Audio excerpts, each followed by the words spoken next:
Hi, good morning, everyone.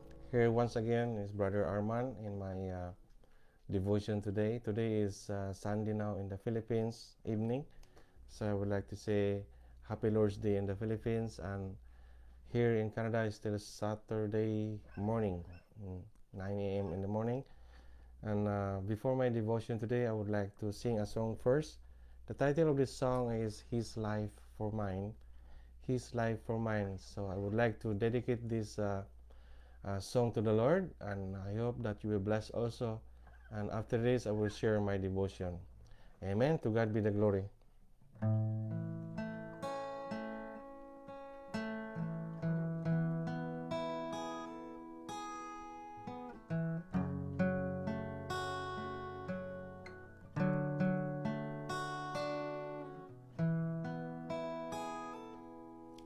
His heart was broken, His life for mine.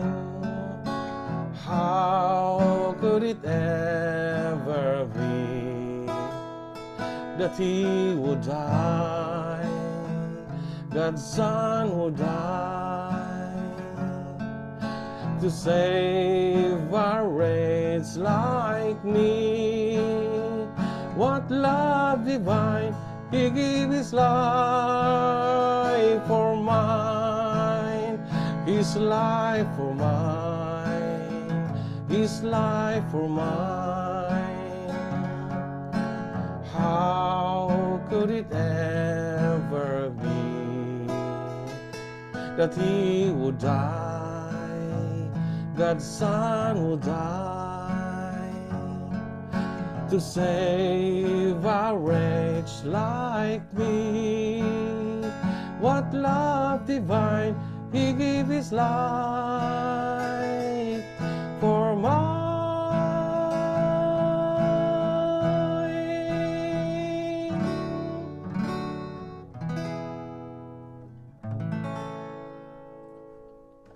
Amen, amen. To God be the glory. Though my voice is not really good today, I have a drowsiness, but this is not a reason to stop in the ministry.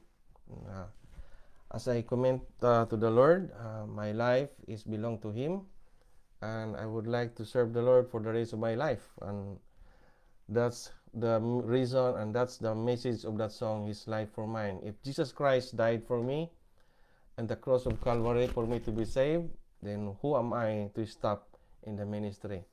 So if I'm devoted to my work, in secular work, the most of all that I want to be, and more time is for the ministry of the Lord. All right? And thank you so much for your time and having a favor to listen in this particular devotion.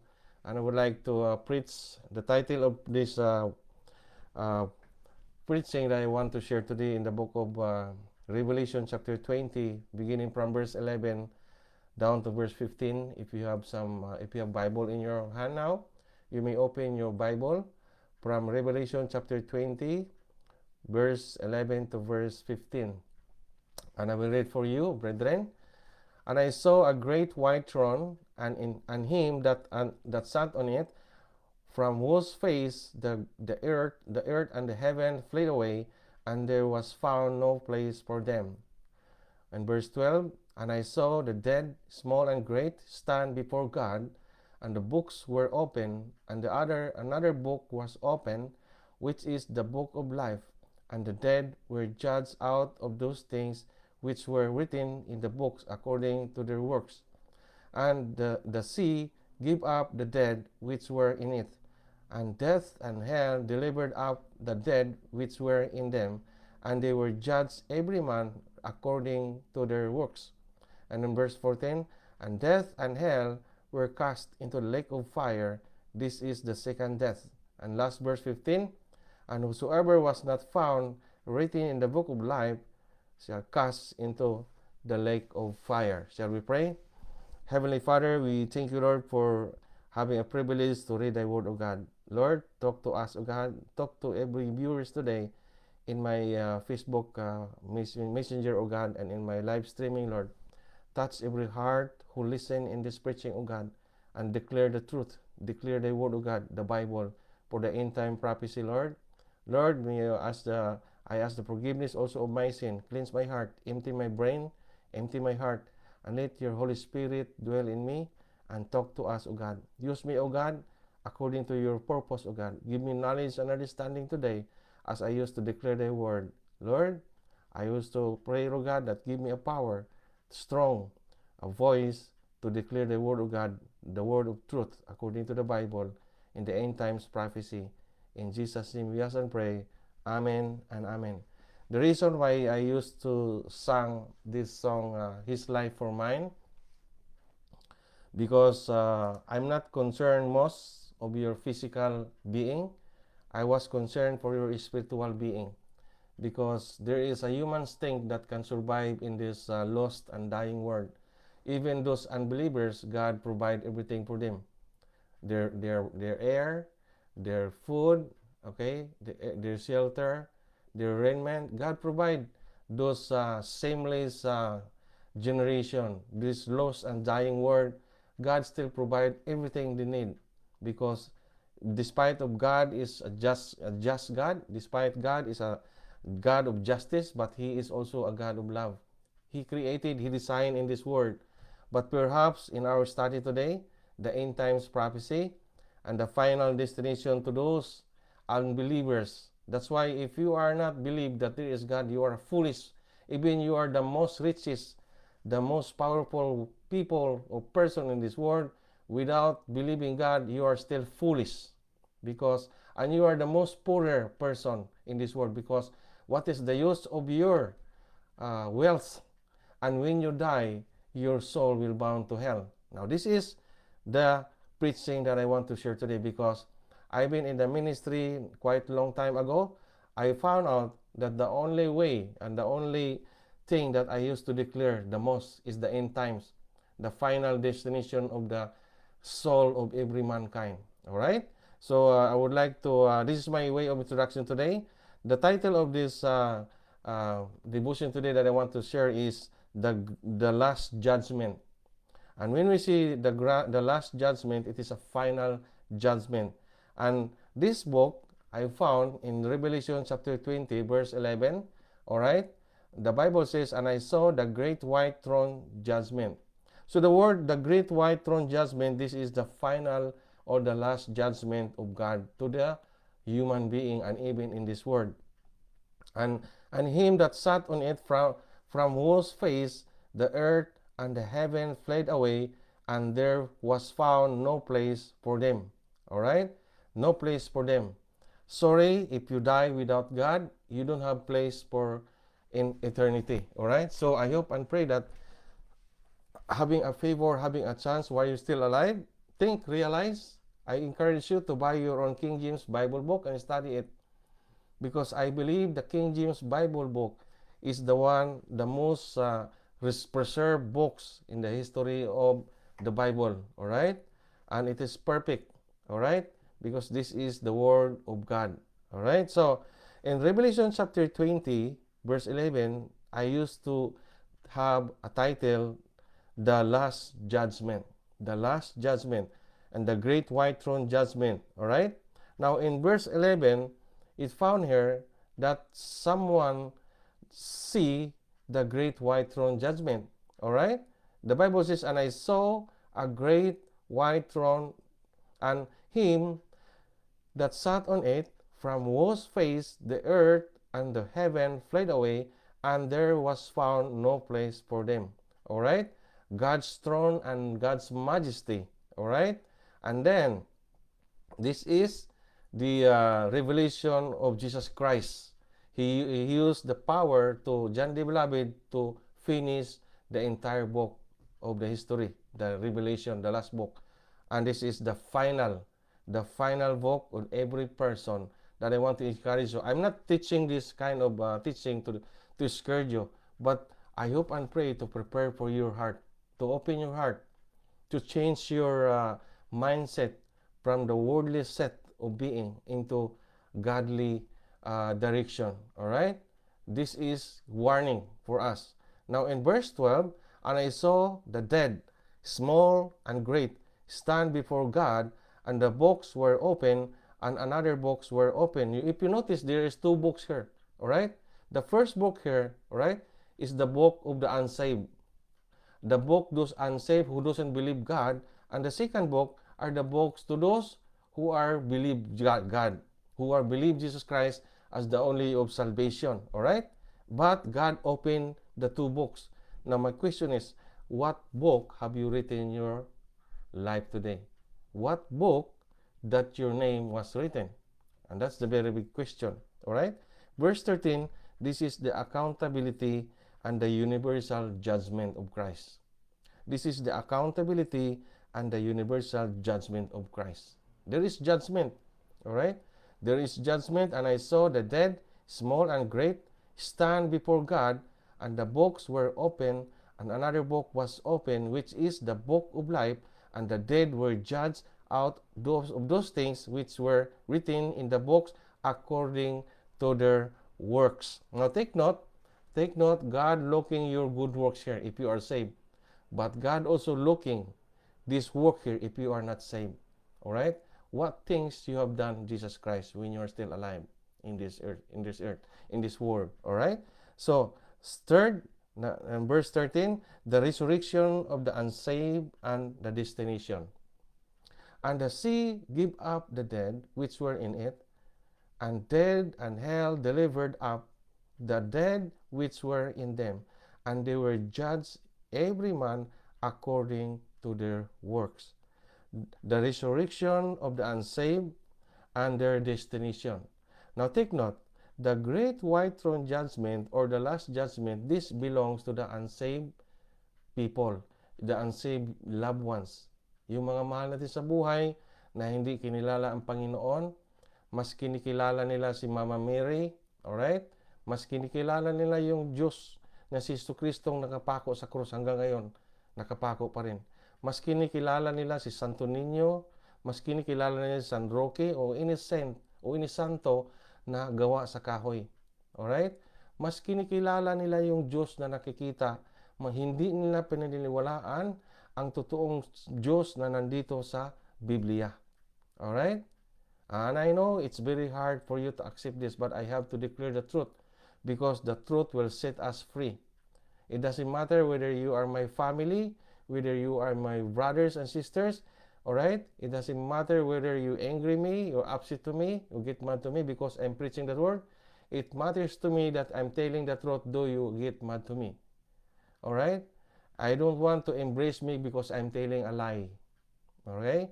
This is my job to declare the truth. And what is a truth? It is the Bible. If the Bible say it is truth, then I speak the truth. If the Bible say it is not the truth, and I will preach the truth. Alright? Because there's only one thing that I prove. Truth is better than telling a lie. And you embrace me. Alright? So, even you hate me. By the way, if you hate me, you hate God first because I am just declaring His word. Alright? So, in verse 14, the Bible says, and death and hell were cast into the lake of fire. This is the second death. Now remember, there is a second death here. The final destination of the unsaved people. This is their destination. And death and hell were cast into the lake of fire. This is the second death. So it means when you die without Christ, your soul is already in hell or Hades. Alright? And in the final judgment of Christ, in verse 14, the hell and the death will cast into the lake of fire, and that is the eternal punishment. Eternal punishment. Alright? And this is what he called in verse 15. And whosoever was not found written in the book of life shall cast into the lake of fire. So take note, in verse 12, there is two books that God opened. The book of the righteous and the book of the unsaved. Now, what kind of book have your name written? Alright? So, that is the wise question. If you want to ask me that, if you have time, okay, message to me. I will explain properly according to the Bible. If you have interested for that. Like I said, follow me. I'm just opening the book of Mark. Mark 8:36. Okay? If you have time, if you have a Bible there, Mark chapter 8 verse 36. For what shall it profit a man if he shall gain the whole world and lose his own soul? Or what shall a man give in exchange for his soul? Could you imagine that? For what shall a man it profit a man? Okay, for what shall it profit a man if he shall gain the whole world and lose his own soul? Paano? Kahit sa iyo na, mapasayo na ang buong mundo. The whole world is yours, but you lost your only soul. I am not talking here your wealth. I am concerned your soul. All right? I don't have anything but God, because God is my portion. All right? And He is the source of my salvation. And if you ask me that, Brother Arman, when you die, where your soul go? I'm really sure that I want to say you, my soul will bound to heaven, not in hell.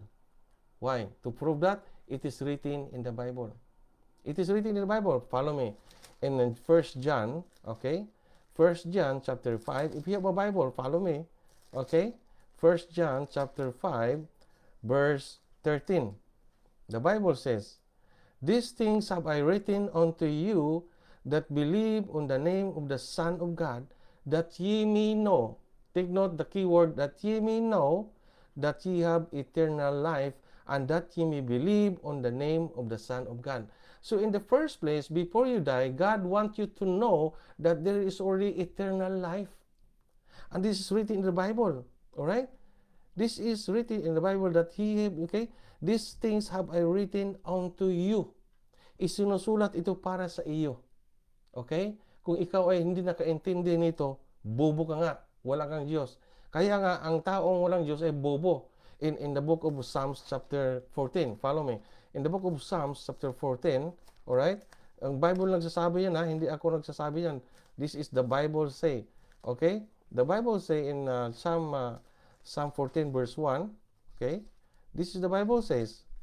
The Bible says, Psalm 14 verse 1, if you have Bible there, "The fool had said in his heart, there is no God. They are corrupt." Alright, what is? "They have done abominable works. There is none that doeth good." Alright? The reason why the word is corrupt, because the reality in their heart is there is no God. And they are fool. Alright? Sa Tagalog ay bubo. O yan ang sabi nito Biblia, right? I'm just declaring the whole word of God in the Bible. Alright? So, if your soul will bound to hell, that is not my problem anymore, because I'm declaring the truth and you listen this preaching, but itinatapon mo lang ang salita ng Panginoon sa iyong paa, inapak-apakan mo pa. You just throw in the word of God into the dust, and then you trod in your foot. And one day, this word, the Bible that I preach, is also, God used this for your final judgment. No one is excused. No one is excused as this one. Okay? So, in verse 15, in Revelation chapter 20, "And whosoever was not found written in the book of life was cast into the lake of fire." So, period. This is the conclusion that I want to share today. The eternal fire, the future of the wicked. The eternal fire, the future of the wicked, according to the Bible. Alright?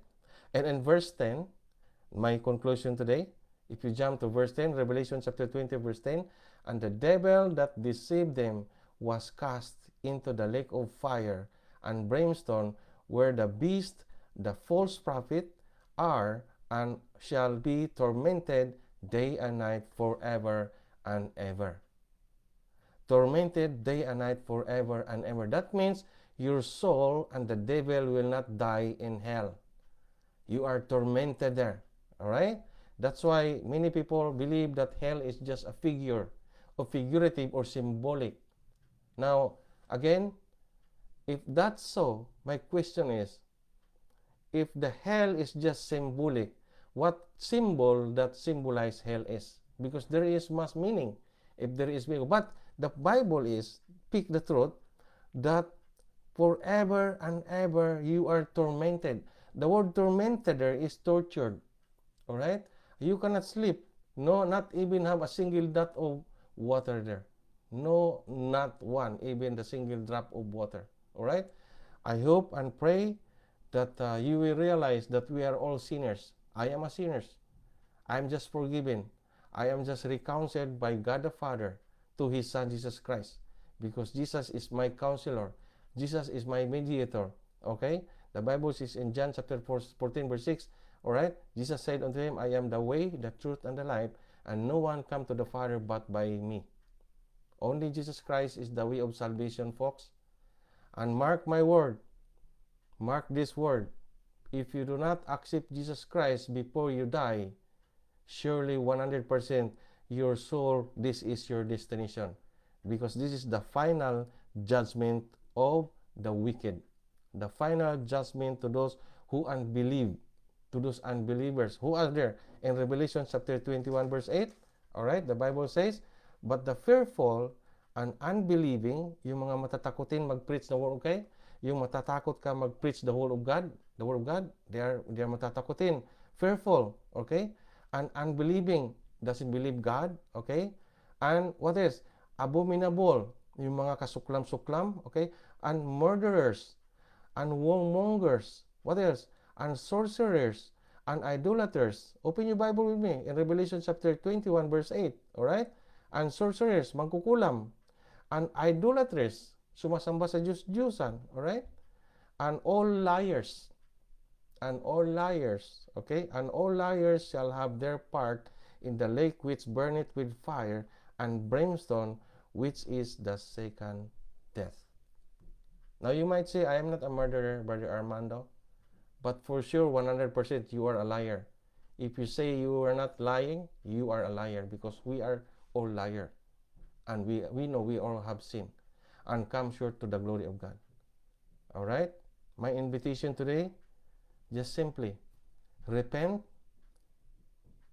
ask to the Lord forgiveness, accept Jesus Christ is the only of salvation, and change your walk to become Christ-likeness in your life, to prove, because good works cannot save you, but good works is the product of your salvation. Because our good works is not enough. We are short for the glory of God. In Romans 6:23, for all have sinned and come short to the glory of God. Your good works is nothing. Only Jesus can save you. Not even your religion, not even the scripture baptist in my back, in my logo here, but only Jesus Christ. Kaya ka lang maging membro ng Scripture Baptist Church, because the requirements as a member of this church must be saved and must be baptized. All right? That is the right and that is the true which is God declared in His book, the Bible. Shall we pray? Heavenly Father, we thank you, Lord, for this day. Thank you for the blessings. Thank you for thy word, O God, that I used to preach. Bless every word that I used to share, O God, even my social media, Lord. And touch every heart who listen in this preaching. In Jesus' name we ask and pray. Amen and amen. God bless you po. And may the Lord bless you as you listen in this simple and this short message, my devotion today. Once again, Happy Lord's Day in Philippines. Say hello to my children, Ashley, Arki, Arwan, OU, okay, Amalan Grace, Arman, and to my family in the Philippines, and to every viewers in this this morning today. God bless you all, and also pray my wife, Leah Villarubia, and God bless you, and thank you so much that God bless you for the rest of your life. Thank you for caring my children.